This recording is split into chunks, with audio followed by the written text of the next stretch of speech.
Hello friends, hi नमस्कार। Welcome to my YouTube channel let's do and learn. Guys, आप सभी का अपने यूट्यूब चैनल में बहुत बहुत स्वागत करती हूँ।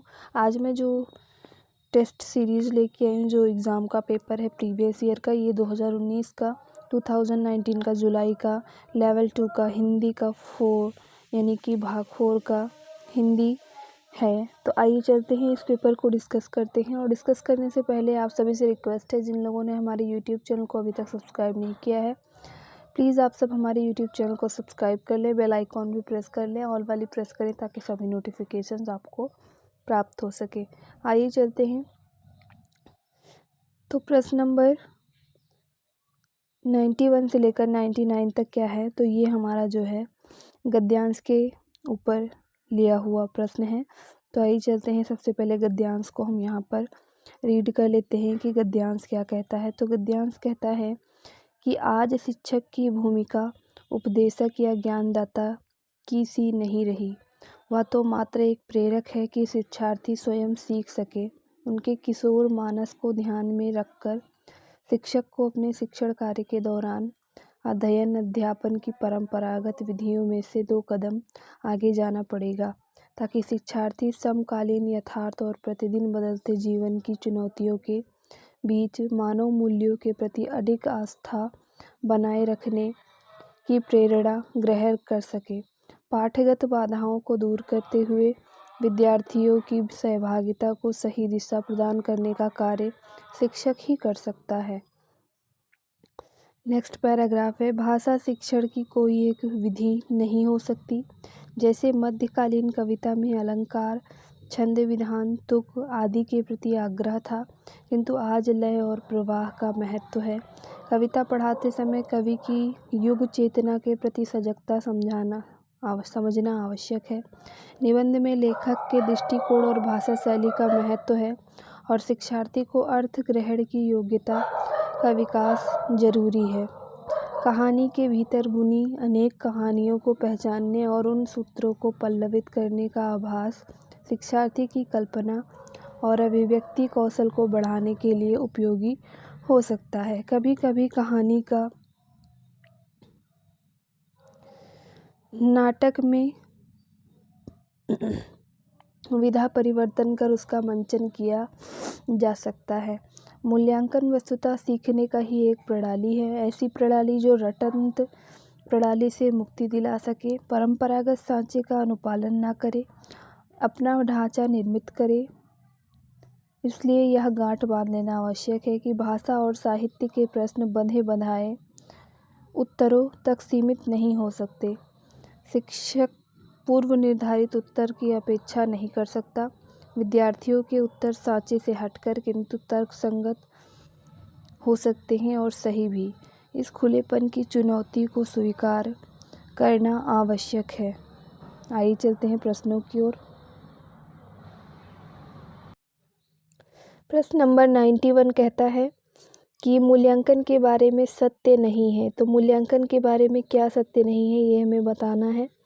तो चलते हैं पहले ऑप्शन की ओर। इसका निश्चित ढांचा होता है, उत्तर पहले से निर्धारित नहीं होते, यह सीखने की ही एक विधि है, रटंत का अंत करता है। तो इन 4 ऑप्शंस में से जो सही उत्तर होगा वो क्या होगा, तो वो होगा हमारा ए वाला ऑप्शन। यानी इसका ढांचा क्या है, तो निश्चित नहीं है, इसका ढांचा निश्चित नहीं होता है। आइए चलते हैं नेक्स्ट प्रश्न की ओर। और नेक्स्ट प्रश्न कहता है कि समास की दृष्टि से कौन सा पद शेष से भिन्न है। समास की दृष्टि से कौन सा पद शेष से भिन्न है। पहला ऑप्शन कहता है भाषा शिक्षण, दूसरा कहता है अर्थ ग्रहण करना, तीसरा कहता है युग चेतना, और चौथा ऑप्शन कहता है दिन प्रतिदिन। तो इन 4 ऑप्शंस में से जो सही उत्तर होगा वो होगा दिन प्रतिदिन। हमारा डी वाला उत्तर ये हमारा सही उत्तर होगा। चलते हैं प्रश्न नंबर 93 की ओर। ये कहता है विद्यार्थी के लिए अनुच्छेद में प्रयुक्त अन्य पर्यायवाची है। पहला ऑप्शन है शिक्षार्थी छात्र, दूसरा है सहभागी छात्र, तीसरा है किशोर मानस, और चौथा डी ऑप्शन है अध्यापक अध्येय। तो प्रश्न नंबर 93 का ए वाला ऑप्शन यहाँ पर सही उत्तर होगा, शिक्षार्थी छात्र। चलते हैं प्रश्न नंबर 94 की ओर। ये कहता है कि सहभागिता शब्द का निर्माण किस उपवर्ग और प्रत्यय से हुआ है। सहभागिता शब्द का निर्माण किस उपवर्ग और प्रत्यय से हुआ है। तो प्रश्न नंबर 93 के लिए पहला ऑप्शन है सह प्लस ता, दूसरा है सा प्लस इता, तीसरा है सह प्लस इता, फिर डी वाला है सा प्लस ता। तो प्रश्न नंबर 94 का ए वाला ऑप्शन यानी सा प्लस ता, सह प्लस ता, ये हमारा सही उत्तर होगा। ये चलते हैं प्रश्न नंबर 95 की ओर। ये कहता है अनुच्छेद में प्रयुक्त समकालीन शब्द का सबसे उपयुक्त अर्थ होगा। तो अनुच्छेद में प्रयुक्त समकालीन शब्द का सबसे उपयुक्त उत्तर क्या होगा। तो पहला अर्थ क्या होगा। पहला ऑप्शन है आकस्मिक, दूसरा है समसामयिक, तीसरा है वर्तमान, चौथा है आधुनिक। तो इन चार ऑप्शंस में से जो सबसे सही उत्तर होगा वो होगा समसामयिक। समकालीन का मतलब समसामयिक। आइए चलते हैं प्रश्न नंबर 94 की ओर। ये कहता है कौन सा कथन आज के शिक्षक की भूमिका के बारे में सत्य नहीं है। पहला ऑप्शन है परंपरागत शिक्षण विधियों को छोड़ा नहीं जा सकता, दूसरा कहता है शिक्षक विद्यार्थियों की सहभागिता सुनिश्चित करता है, सी ऑप्शन कहता है मानव मूल्यों पर उसकी आस्था अडिग होती है, और डी ऑप्शन कहता है शिक्षक प्रेरक है ज्ञानदाता नहीं। तो इन चार ऑप्शंस में से बी वाला उत्तर यहाँ पर सही होगा। शिक्षक विद्यार्थियों की सहभागिता को क्या करें तो सुनिश्चित करता है, ये वाला उत्तर सही होगा। चलते हैं प्रश्न नंबर 97 की ओर। ये कहता है कि शिक्षक से किस प्रकार की बाधाएं दूर करने की अपेक्षा की गई हैं। पहला है पाठ्य प्रस्तुति से संबंधित, दूसरा है पाठ के भीतर से उभरने वाली, तीसरा है पाठ्यक्रम से जुड़ी हुई, चौथा है पाठ पढ़ाते हुए आने वाली। तो प्रश्न नंबर 97 का बी वाला ऑप्शन यहाँ सही है, पाठ के भीतर उभरने वाली। ये प्रश्न यहाँ पर सही उत्तर होगा। चलते हैं प्रश्न नंबर 98 की ओर। ये कहता है आधुनिक कविता में महत्वपूर्ण है। तो पहला है भाषा और शैली, दूसरा है मानवीकरण और विविधान, तीसरा है लय और प्रवाह, चौथा है छंद और अलंकार। तो प्रश्न नंबर 98 का सी वाला उत्तर यहाँ पर सही होगा, लय और प्रवाह। लय और प्रवाह क्या है, राइट आंसर है। चलते हैं प्रश्न नंबर 99 की ओर। ये कहता है कि कहानी के द्वारा लेखन विद्यार्थियों में कल्पनाशीलता और अभिव्यक्ति की कुशलता बढ़ाने के लिए महत्वपूर्ण गतिविधि हो सकती है। पहला ऑप्शन है कहानी की विधा परिवर्तन, दूसरा है निहित कथा सूत्रों का पल्लवन, तीसरा है कहानी की मौखिक सुनाने की अभ्यास, डी ऑप्शन है कहानी का वाचन। तो प्रश्न नंबर 99 का जो सही उत्तर है वो होगा बी ऑप्शन, निहित कथा सूत्रों का पल्लवन। ये हमारा राइट आंसर होगा। आइए चलते हैं प्रश्न नंबर 100 से 105 की ओर, जो कि पद्यांश से लिया गया प्रश्न है। सबसे पहले पद्यांश को देख लेते हैं क्या कहता है। आकाश का साफा बांधकर सूरज की चिलम खींचता, बैठा है पहाड़, घुटनों पर पड़ी है नदी चादर सी, पास ही दहक रही है पसाल के जंगल की अंगीठी, अंधकार दूर पूर्व में सिमटा बैठा है भेड़ों के गल्ले सा, अचानक बोला मोर जैसे किसी ने आवाज़ दी, अजी सुनते हो, चिलम औंधी धुआं उठा, सूरज डूबा, अंधेरा छा गया। तो ये था हमारा पद्य। पहला ऑप्शन है अंधेरा, अंधकार के सिमट कर बैठे होने का कारण क्या है। तो इसके लिए पहला ऑप्शन है किसान आग सेक रहा है, दूसरा है अभी सूर्यास्त नहीं हुआ है, तीसरा है स्थान का अभाव है, चौथा ऑप्शन कहता है अभी सूर्योदय नहीं हुआ है। तो यानी यहाँ पर बी वाला उत्तर सही होगा कि अभी सूर्यास्त नहीं हुआ है, अंधकार सिमट कर क्या है बैठे होने का कारण है। तो यहाँ पर बी उत्तर सही होगा, अभी सूर्यास्त नहीं हुआ है, अंधेरा सिमट कर बैठा है। चलते हैं प्रश्न नंबर 101 की ओर। ये कहता है अचानक तुरंत फुरत घटनाएं होने का कारण क्या है। तो पहला ऑप्शन है सूरज का डूबना, दूसरा ऑप्शन है अंधेरा छा जाना, तीसरा कहता है भेड़ों का बिखर जाना, चौथा है सुनते हो की आवाज़ आना। तो प्रश्न नंबर 101 के लिए डी ऑप्शन यहाँ पर सही होगा, सुनते हो आवाज़ आना। चलते हैं प्रश्न नंबर 102 की ओर। ये कहता है सिमटा बैठा है भेड़ों के गल्ले सा। किस विकल्प में सभी शब्द गल्ला के समानार्थी हैं? पहला है गल्ला, सौदा, माल, गोदाम। दूसरा है रेवण, झुंड, भील, रेला। तीसरा है भीड़ भाड़, रेलम पेल, भगदड़, झुरमुट। डी ऑप्शन कहता है समूह, भीड़, दर्शक और झुंड। तो प्रश्न नंबर 102 के लिए यहाँ पर जो सही उत्तर होगा वो होगा रेवण, झुंड, भीड़, रेला। ये हमारा सही उत्तर होगा। आइए चलते हैं कविता में दो समानार्थी शब्द हैं अंधकार और अंधेरा। दोनों के बारे में कौन सा कथन सत्य है? तो पहला ऑप्शन कहता है कि दोनों तद्भव है। दूसरा कहता है पहला तद्भव है। तीसरा कहता है दूसरा तद्भव है। चौथा कहता है दोनों तत्सम है। तो प्रश्न नंबर 103 के लिए सी वाला ऑप्शन यहाँ पर सही होगा कि दूसरा क्या है? तद्भव है। पहला क्या है? तत्सम है। चलते हैं प्रश्न नंबर 104 की ओर। ये कहता है शाम का सजीव चित्रण करने के लिए किस रूपक को अनुपयुक्त माना जा सकता है? तो पहला है आकाश का साफा।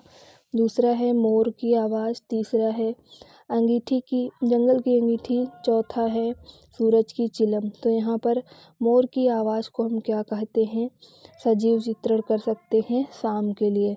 आइए चलते हैं प्रश्न नंबर 105 की ओर। पलाश वन को अंगीठी कहा गया है क्योंकि जंगल में आग लगी होती है। पलाश की लकड़ियाँ जलाने के काम आती हैं। खिले पलाश के वन आग के समान दिखते हैं। पलाश ग्रीष्म ऋतु में फूलता है।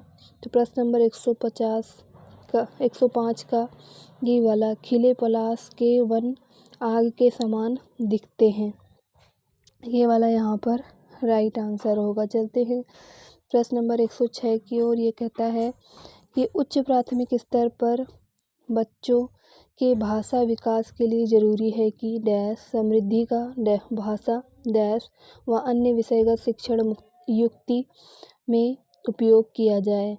प्रश्न नंबर 106 के लिए पहला ऑप्शन है कलात्मक साहित्य। दूसरा है भाषिक साहित्य। तीसरा है परिवेश भाषिक। चौथा है साहित्य और कला। प्रश्न नंबर 106 का बी वाला उत्तर यहाँ पर सही होगा, भाषिक और साहित्य।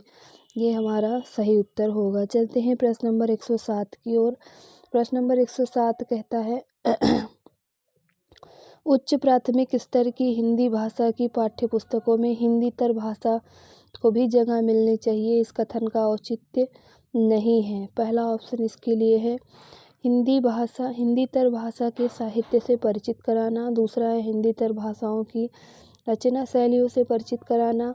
तीसरा है हिंदीतर भाषाओं के माध्यम से संवेदनाओं को विस्तार देना। डी ऑप्शन कहता है हिंदीतर भाषियों के आक्रोश को क्या करना? तो शांत करना। ये यहाँ पर इसका सही उत्तर होगा। आइए चलते हैं प्रश्न नंबर 108 की ओर। ये क्या कहता है? तो ये कहता है कि विद्यार्थियों को पढ़ने में रुचि जगाने एवं भाषा ज्ञान में वृद्धि के लिए पाठ्य पुस्तक के अतिरिक्त क्या चाहिए? यहाँ पर ये डैश में फिल करना है। तो पहला ऑप्शन है पाठ्यचर्या सहगामी क्रियाओं का अधिकाधिक आयोजन किया जाना चाहिए। दूसरा है समाचार पत्र पोस्टर का निर्माण करवाया जाना चाहिए। तीसरा है पठन सामग्री विकसित की जा सकती है।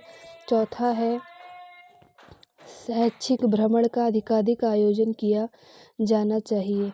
तो प्रश्न नंबर 108 का सी वाला ऑप्शन यहाँ पर सही उत्तर होगा, पठन सामग्री विकसित की जा सकती है।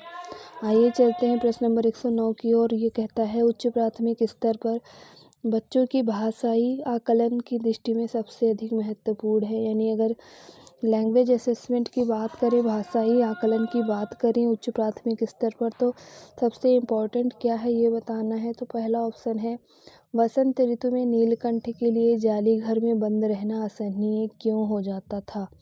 दूसरा प्रश्न है लेखिका को नीलकंठ की कौन कौन सी चेष्टाएं बहुत भाती थी।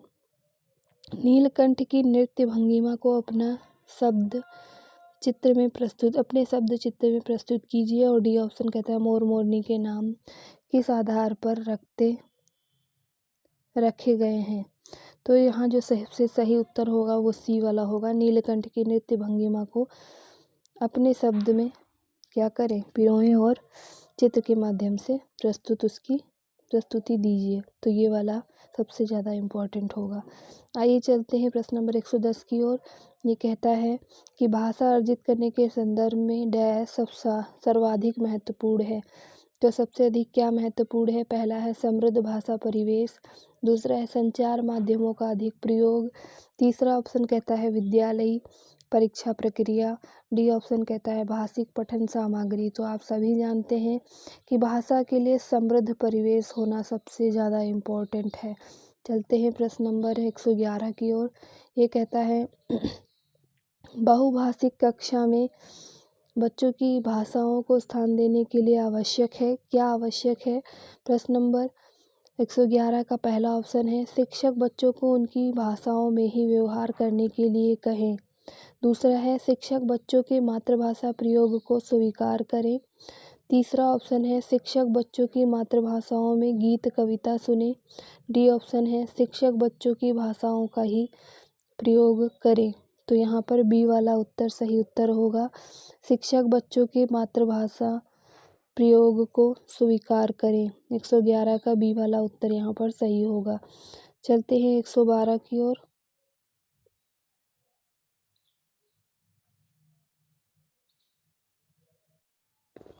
तो चलते हैं प्रश्न नंबर 112 की ओर। और प्रश्न नंबर 112 क्या कहता है? ये कहता है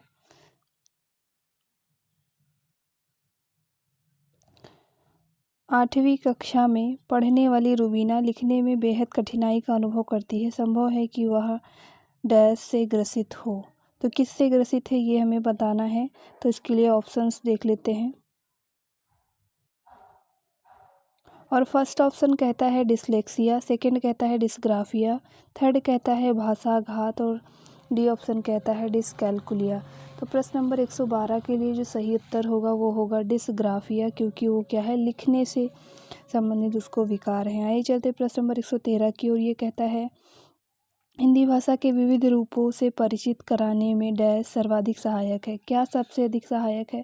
पहला ऑप्शन है हिंदी भाषा का साहित्य व अन्य मुद्रित सामग्री, दूसरा है हिंदी भाषा की पुस्तक व विज्ञापन, तीसरा ऑप्शन कहता है हिंदी भाषा की पत्रिका व पाठ्य पुस्तक, चौथा ऑप्शन कहता है हिंदी भाषा के समाचार पत्र व विज्ञापन। तो प्रश्न नंबर 113 के लिए जो सही उत्तर होगा वो होगा हमारा ए वाला ऑप्शन, हिंदी भाषा का साहित्यिक व मुद्रित सामग्री। चलते हैं प्रश्न नंबर 114 की ओर। ये कहता है कि भाषा सीखने और भाषा अर्जन करने में मुख्य अंतर का आधार नहीं है। कौन सा आधार नहीं है, पहला ये बताना है। पहला ऑप्शन कहता है स्वाभाविकता, दूसरा है सहजता, तीसरा है व्याकरण, चौथा है भाषाई परिवेश। तो इन चार ऑप्शंस में से प्रश्न नंबर 114 के लिए जो सही उत्तर होगा वो क्या होगा? व्याकरण की आवश्यकता यहाँ पर नहीं पड़ती है, तो ये वाला ऑप्शन सही होगा। आइए चलते हैं प्रश्न नंबर 115 की ओर। और प्रश्न नंबर 115 कहता है स्त्री को सौंदर्य व प्रतिमान बना दिया जाना ही उसका बंधन बन जाता है। इस विषय पर कक्षा में चर्चा कीजिए। भाषा की पाठ्य पुस्तक में इस प्रश्न को स्थान देने का क्या औचित्य है? पहला है स्त्री बंधन की चर्चा करना, दूसरा है सौंदर्य प्रसाधन का विरोध करना, तीसरा है भाषा को स्त्री विमर्श से जोड़ना, चौथा है सौंदर्य प्रतिमान बनाना। प्रश्न नंबर 115 का सी ऑप्शन यहाँ पर सही होगा, भाषा को स्त्री विमर्श से जोड़ना, ये वाला ऑप्शन सही उत्तर होगा। आइए चलते हैं प्रश्न नंबर 116 की ओर। कहता है पीठ में ठिठियाकर हंसने लगी, पाठ में ठिठियाकर हंसने लगी जैसा वाक्य आया।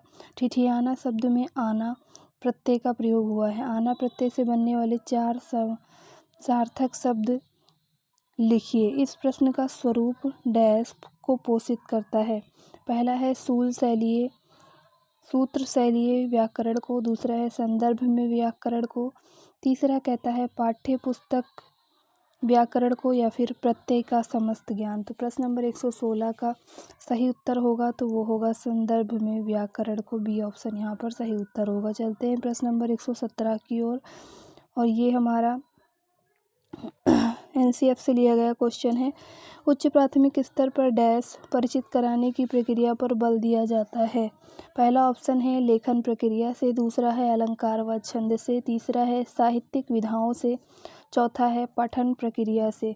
तो प्रश्न नंबर 117 का जो सही आंसर होगा वो होगा साहित्यिक विधाओं से, यानी ये हमारा सही उत्तर होगा। साहित्यिक विधा यहाँ पर परिचित कराने पर बल दिया जाता है। चलते हैं प्रश्न नंबर 118 की ओर। ये कहता है उच्च प्राथमिक स्तर पर व्याकरण सिखाने की किस विधि को आप सबसे अधिक महत्वपूर्ण और उपयोगी पाते हैं? कौन सी विधि है? तो पहला ऑप्शन कहता है निगमन विधि, दूसरा है पाठ्यपुस्तकीय विधि, तीसरा है अनुवाद विधि और चौथा कहता है आगमन विधि। प्रश्न नंबर 118 के लिए आप जानते हैं आगमन विधि सबसे ज़्यादा उपयोगी है, तो यहाँ पर डी वाला उत्तर सही उत्तर होगा। आइए चलते हैं प्रश्न नंबर 119 की ओर। प्रश्न नंबर 119 क्या कहता है? ये कहता है कि उच्च प्राथमिक स्तर पर भाषा शिक्षण का उद्देश्य नहीं है। उच्च प्राथमिक स्तर पर भाषा शिक्षण का उद्देश्य क्या नहीं है, ये बताना है। पहला ऑप्शन कहता है भाषा के व्याकरणिक बिंदुओं की परिभाषाओं को जानना, दूसरा ऑप्शन कहता है भाषा की बारीकी और सौंदर्य बोध को समझने की क्षमता का विकास करना, तीसरा ऑप्शन कहता है विभिन्न साहित्यिक विधाओं की समझ का विकास करना, और चौथा ऑप्शन कहता है निजी अनुभवों के आधार पर भाषा का सृजनशील प्रयोग करना। तो प्रश्न नंबर 119 का जो सही आंसर है वो है हमारा ए वाला ऑप्शन, यानी भाषा के व्याकरणिक बिंदुओं की क्या करना, परिभाषा को जानना। आइए चलते हैं प्रश्न नंबर 120 की ओर। ये कहता है भाषा की नियमबद्ध प्रकृति को पहचानना और उसका विश्लेषण करना उच्च प्राथमिक स्तर पर भाषा शिक्षण का डैश। तो पहला ऑप्शन है उद्देश्य नहीं है, दूसरा है एकमात्र उद्देश्य है, तीसरा है मुख्य उद्देश्य है, चौथा है उद्देश्य है। तो इन चार ऑप्शंस में से जो सही उत्तर है वो यहाँ पर क्या होगा? तो भाषा शिक्षण का उद्देश्य है। उच्च प्राथमिक स्तर पर भाषा शिक्षण का उद्देश्य यहाँ पर ये होता है। उम्मीद करती हूँ आपको आज का ये सेशन पसंद आया होगा। अगर आपको ये सेशन पसंद आया हो तो प्लीज़ आप सब हमारे यूट्यूब चैनल को सब्सक्राइब जरूर कर लें, बेल आइकॉन भी प्रेस कर लें, ऑल वाली प्रेस करें ताकि सभी नोटिफिकेशंस आपको प्राप्त हो सके। और वीडियो पसंद आए तो एक लाइक ज़रूर करें और अपने दोस्तों को शेयर करें। Thank you for watching, have a nice day.